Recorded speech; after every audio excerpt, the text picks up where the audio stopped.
Hello everyone, welcome back to our channel. जैसे कि आपको पता है कि DSSB TGT नेचुरल साइंस के लिए हमारी ग्रेजुएशन यूनिट्स की सीरीज चल रही है, जिसमें से 4 यूनिट हमारी कंप्लीट हो चुकी है। वो 4 यूनिट कौन सी थी? Sericulture, insect vector and disease, bone and cartilage and applied zoology, जिनके MCQ भी कंप्लीट हो चुके हैं। उसके बाद हमारी 5th यूनिट है ग्रेजुएशन की एक्वेटिक बायोलॉजी। ठीक है, एक्वेटिक बायोलॉजी के अंदर मैं फिर से बता देती हूँ। ठीक है, एक्वेटिक बायोलॉजी जो यूनिट है उसके अंदर 4 सब टॉपिक्स दिए गए हैं: aquatic biome, fresh water biology, marine biology and management of aquatic resource. इनमें से हमारा कौन सा टॉपिक कंप्लीट हो चुका है? एक्वेटिक बायोम में कंप्लीट करा चुकी हूँ, मैनेजमेंट ऑफ एक्वेटिक रिसोर्स में कंप्लीट करा चुकी हूँ। आज हम स्टार्ट कर रहे हैं मेरीन बायोलॉजी। ठीक है, तो मेरीन बायोलॉजी के अंदर हमें कौन कौन से सब टॉपिक्स पढ़ने हैं, क्योंकि उन्होंने आपको सिर्फ मेरीन बायोलॉजी लिख के दे दिया, ये नहीं बताया कि उसके अंदर आपसे क्या एक्सपेक्ट किया जा रहा है। ठीक है, तो सैलिनिटी एंड डेंसिटी पढ़नी है आपको सी वाटर की, कॉन्टिनेंटल शेल्फ पढ़ना है, सी डीप सी में रहने वाले जो ऑर्गेनिजम्स होते हैं उनके अंदर किस तरीके की अडेप्टेशंस देखने को मिलती है, ये आपको पढ़ना है। कोरल रीफ एंड सीवीड्स पढ़ना है। कोरल रीफ हम ऑलरेडी पढ़ चुके हैं, तो उसको है ना दोनों जगह रेफर कीजिएगा। ठीक है, हमारे उस टॉपिक के लिए जो कोरल रीफ था वही यहाँ पर दोबारा आपको पढ़ना है, तो मैं 2 बार नहीं कराऊंगी, वो वही वाला कोरल रीफ वाला लेक्चर आप देख लीजिएगा। आज हम स्टार्ट करेंगे सैलिनिटी एंड डेंसिटी से। तो जो मेरीन बायोलॉजी होती है वो होती क्या है? तो जब है ना हम साइंटिफिक स्टडी करते हैं मेरीन लाइफ की, जितने भी ऑर्गेनिजम्स, एक्वेटिक प्लांट्स, एनिमल्स हमारे सी में हमें देखने को मिलते हैं, मेरीन लाइफ के अंदर देखने को मिलते हैं, जब आप उनकी साइंटिफिक स्टडी करते हैं तो उसको हम क्या बोलते हैं? मेरीन बायोलॉजी बोलते हैं। तो जैसे कि हमारा जो साइंस है उसके अंदर बॉटनी, जूलॉजी, ये सारे यूनिट्स है, उसी तरीके से मेरीन बायोलॉजी एक पूरी ब्रांच है। ठीक है, उसी तरीके से हमारा जो एनिमल हस्बेंड्री होता है वो पूरी एक ब्रांच होता है। जो मेरीन बायोलॉजी होती है उसके अंदर आप मेरीन लाइफ की स्टडी करते हैं, जितने भी ऑर्गेनिजम्स हमारे सी के अंदर देखने को मिलते हैं उनकी स्टडी करते हैं। अब हमारे मेरीन इकोसिस्टम के अंदर आता कौन कौन है? तो आपको पता है जो हमारा अर्थ का सरफेस है, जिस प्लैनेट को हम ब्लू प्लैनेट बुलाते हैं, हमारे अर्थ को हम ब्लू प्लैनेट बुलाते हैं, क्यों? क्योंकि जो हमारे अर्थ का 71% पार्ट है वो किससे कवर्ड है?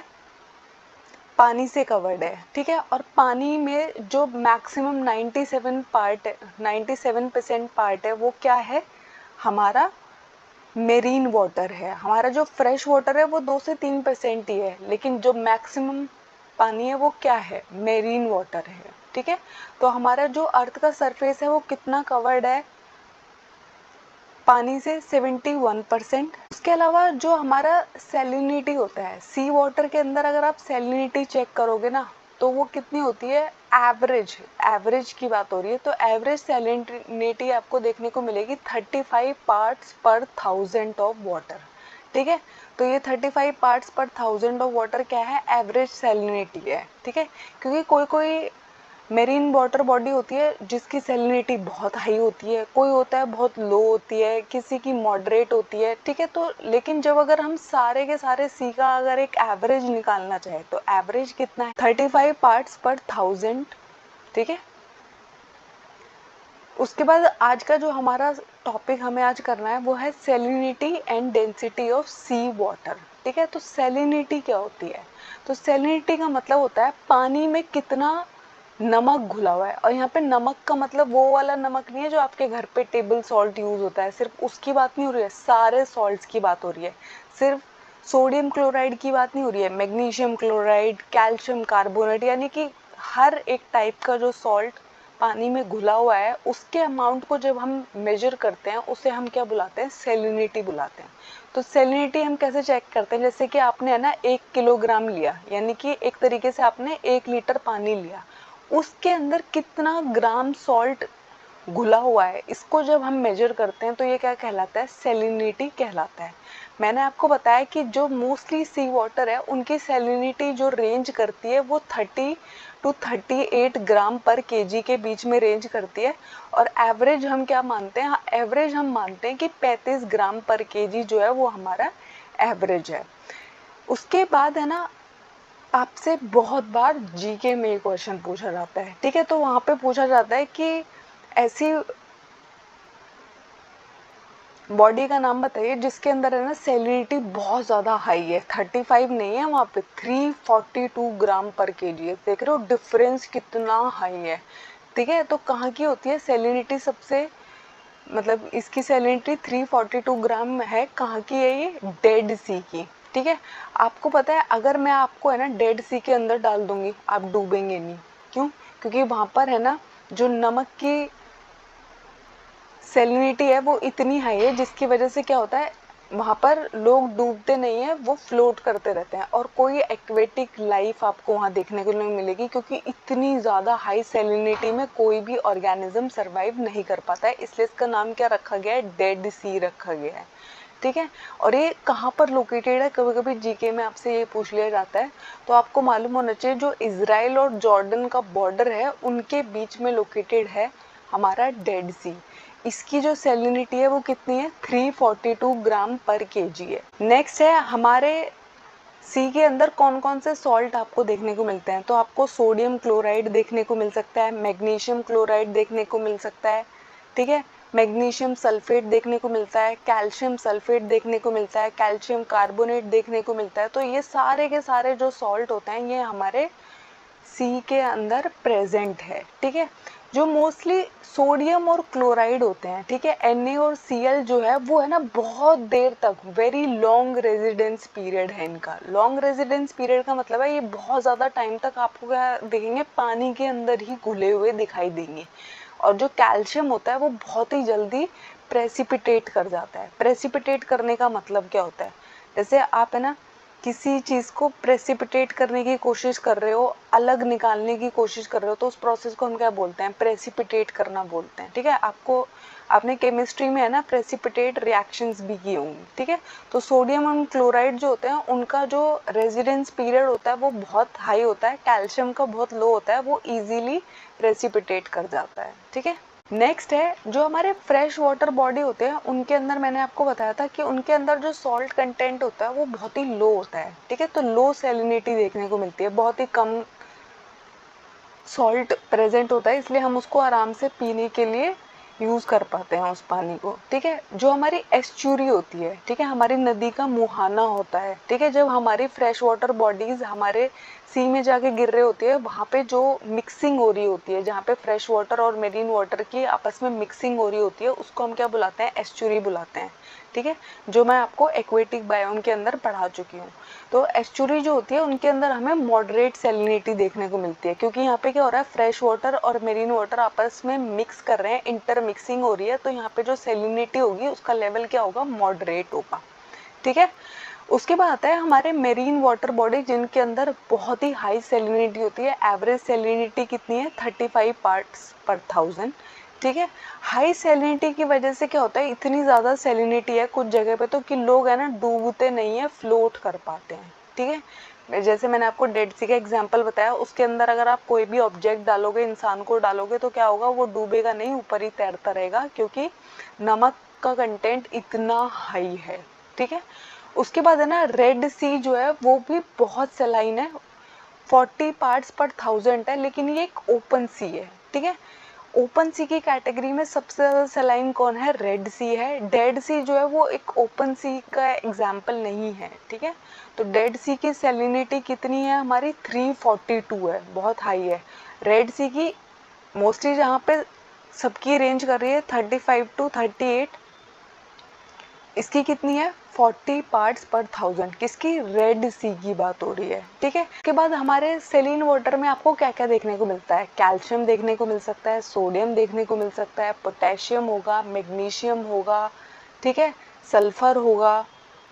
ये सारे के सारे सॉल्ट्स आपको देखने को मिलेंगे हमारे सेलिन वाटर में, जिनको है ना बहुत सारे ऑर्गेनिजम्स अपने लिए यूज़ भी करते हैं, ठीक है। उसके अलावा जो सेलिनिटी होती है वो किसको इफेक्ट डालती है? हमारे एनिमल के रेस्पिरेशन रेट को हाई करती है। अगर मैं आपको बहुत ज़्यादा देर पानी में रहने के लिए बोल दूँ तो आप है ना आपको प्रॉब्लम होने लगी, ब्रीदिंग करने में आपको प्रॉब्लम होनी चाहिए, ठीक है। मैं मानती हूँ कि जो एक्वेटिक लाइफ होती है वो इस तरीके से अडेप्टेड होते हैं कि उनको तो पानी में रहना पसंद होता है, लेकिन बहुत हाई सैलिनिटी उन्हें पसंद नहीं होती है। तो उसके लिए उनको क्या करना पड़ता है, आप देखोगे बहुत सारे एनिमल्स के अंदर आपको ऑस्मो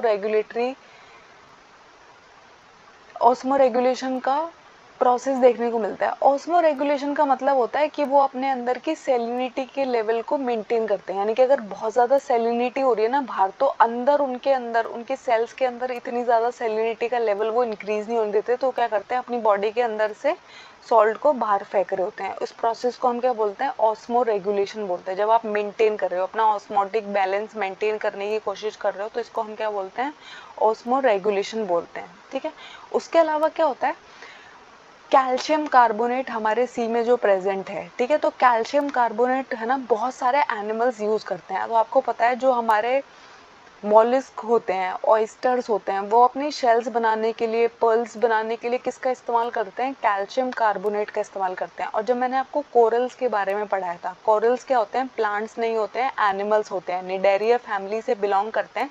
ये जब कॉलोनीज में रह रहे होते हैं तो इन सबको आपस में बाइंड करके कॉलोनीज फॉर्मेशन में कौन मदद कर रहा होता है, इनकी बाइंडिंग कैसे हुई रहती है, कैल्शियम कार्बोनेट की मदद से इनकी बाइंडिंग हुई रहती है। तो कैल्शियम कार्बोनेट जो होता है वो बहुत इंपॉर्टेंट होता है, बहुत सारे एनिमल्स उसको यूज करते हैं, जो किसके अंदर प्रेजेंट है, हमारे सी सॉल्ट के अंदर प्रेजेंट है। सी के अंदर जो सॉल्ट प्रेजेंट है उसमें से एक सॉल्ट क्या है, कैल्शियम कार्बोनेट, जिसको बहुत सारे एनिमल्स अपने लिए यूज करते हैं। कोरल्स उनमें से एक है। कोरल की फैमिली आपसे पूछी जा सकती है, तो किस फैमिली से बिलोंग करता है, निडेरिया फैमिली से बिलोंग करता है। ठीक है, एक प्लांट नहीं है, एनिमल है। ठीक है, कैल्शियम कार्बोनेट यूज करता है। उसके बाद आता है डेंसिटी क्या होती है, सी की डेंसिटी क्या होती है। तो सबसे पहले डेंसिटी का मतलब होता है कितने टाइटली आपने किसी चीज को पैक किया है। ठीक है, एक छोटी सी जगह पे आपने कितने टाइटली चीजों को पैक किया है, ये क्या बताता है, उसकी डेंसिटी के बारे में बताता है। जैसे आप है ना केमिस्ट्री में पढ़ते हो, तो जो सॉलिड, लिक्विड और गैसेस होती है उसमें से सबसे हाई डेंसिटी किसकी होती है, सॉलिड की होती है, क्योंकि उसके अंदर जो हमारे मॉलिक्यूल्स है वो बहुत ही टाइटली पैक्ड है टुगेदर। ठीक है, उसके अलावा आपको डेंसिटी का फॉर्मूला मालूम होना चाहिए, मास अपॉन में वॉल्यूम क्या कहलाता है, हमारे डेंसिटी कहलाता है। ठीक है, जब आप मास को वॉल्यूम से डिवाइड करते हो तो आपको क्या मिल जाती है, डेंसिटी मिल जाती है। ठीक है, तो जो सी वाटर होता है वो फ्रेश वाटर से ज़्यादा डेंस होता है, क्यों, क्योंकि उसके अंदर बहुत सारे सॉल्ट घुले हुए हैं। ठीक है, तो जो सी वाटर होता है वो डेंस होता है एज कम्पेयर टू हमारे फ्रेश वाटर, क्योंकि उसके अंदर बहुत सारा नमक घुला हुआ है। ठीक है, डेंसिटी है ना ये डिटरमाइन करती है कि कोई चीज़ डूब जाएगी या फिर फ्लोट करेगी। ठीक है, जैसे मैंने आपको बताया कि डेड सी की जो सेलिनिटी है वो बहुत हाई है, तो वहाँ पे चीज़ें क्या करती है, फ्लोट करती है, सिंक नहीं करती है। अगर किसी की सेलिनिटी बहुत कम होगी तो वहाँ पे क्या होगा, आराम से कोई भी चीज़ डूब जाएगी। ठीक है, तो डेंसिटी ये डिटरमाइन करती है कि ऑब्जेक्ट फ्लोट करेगा या फिर सिंक कर जाएगा। ठीक है, अब डेड सी के अंदर क्या होता है, लोग फ्लोट करते हैं क्योंकि उसकी डेंसिटी बहुत हाई है। ठीक है, उसके अंदर नमक बहुत ज़्यादा है। अगर आप उसका 1 लीटर पानी ले रहे हो तो उसमें 342 ग्राम आपको क्या मिलेगा, नमक मिलेगा। नेक्स्ट है, अगर आप सी वाटर के सरफेस की डेंसिटी की बात कर रहे हो ना, एवरेज की बात कर रहे हो, तो वो कितनी होती है, 1.025 ग्राम पर सेंटीमीटर क्यूब। ठीक है, ये हमारी एवरेज डेंसिटी है। जैसे मैंने आपको अभी सेलिनिटी बताई थी, एवरेज सेलिनिटी कितनी थी, 35 पार्ट्स पर 1000। ठीक है, उसके बाद है ना सी वाटर की जो फ्रीजिंग पॉइंट होता है, जमने का जो पॉइंट होता है वो डिक्रीज हो जाता है, क्योंकि सॉल्ट कॉन्सेंट्रेशन हाई है। यानी कि अगर किसी का सॉल्ट कॉन्सेंट्रेशन हाई होता है ना, तो उसका फ्रीजिंग पॉइंट जो होता है वो घट जाता है। तो ये कितनी डिग्री पे फ्रीज करता है हमारा मेरीन वाटर, -2 डिग्री सेल्सियस पे। -2 डिग्री सेल्सियस पे क्या होता है, फ्रीज कर जाता है। ठीक है, नेक्स्ट है, हमारा जो वाटर का अपर सरफेस होता है उसके ऊपर बहुत ज़्यादा सनलाइट पहुंच रही होती है, तो वो मोस्टली गर्म रहता है, और जो गर्म पानी होता है उसकी जो डेंसिटी होती है वो क्या होती है, कम होती है। ठीक है, उसके बाद है ना कौन कौन से फैक्टर्स इफेक्ट डालते हैं, तो टेम्परेचर का क्या इफेक्ट पड़ता है डेंसिटी के ऊपर, प्रेशर का क्या इफेक्ट पड़ता है, और सेलिनिटी का क्या इफेक्ट पड़ता है। तो जितना ज़्यादा हाई टेम्परेचर होगा उतनी ही कम डेंसिटी होगी, ठीक है, यानी कि इन्वर्सली प्रोपोर्शनल। जैसे जैसे आप टेम्परेचर बढ़ाते जाओगे, अगर आपने है ना 100 डिग्री पे रखा है, 150 डिग्री पे रखा है, तो उसके अंदर है ना डेंसिटी कम होगी। जितना लो टेम्परेचर होगा उतनी डेंसिटी हाई होगी, ठीक है। उसके बाद आता है प्रेशर। जितना ज़्यादा हाई प्रेशर होगा उतनी हाई डेंसिटी होगी, यानी कि डायरेक्टली प्रोपोर्शनल है। जैसे जैसे प्रेशर बढ़ेगा वैसे वैसे डेंसिटी इंक्रीज करेगी। तो इनके बीच में कैसा रिलेशन है? डायरेक्ट रिलेशन है। उसके बाद आती है हमारी सैलिनिटी। तो सैलिनिटी के अंदर क्या होगा? जितनी ज़्यादा सैलिनिटी होती है उतनी हाई डेंसिटी होती है, ठीक है। जितनी ज़्यादा कोई बॉडी सैलाइन होगी उतनी ज़्यादा उसकी डेंसिटी ज़्यादा होगी, ठीक है। सैलिनिटी क्या है? डायरेक्टली रिलेटेड है। टेम्परेचर इनवर्सली रिलेटेड है। इनवर्स रिलेशन का मतलब है जैसे आप टेम्परेचर बढ़ाओगे डेंसिटी कम हो जाएगी। प्रेशर जो है वो डायरेक्ट रिलेशन में है, सैलिनिटी जो है वो डायरेक्ट रिलेशनशिप में है। Thank you. आई होप आपको इस टॉपिक में कोई डाउट नहीं है। अगर कोई डाउट है मुझे कमेंट्स में ज़रूर बताइएगा। हमारे चैनल को शेयर कीजिएगा, सब्सक्राइब कीजिएगा, लाइक कीजिएगा। Thank you.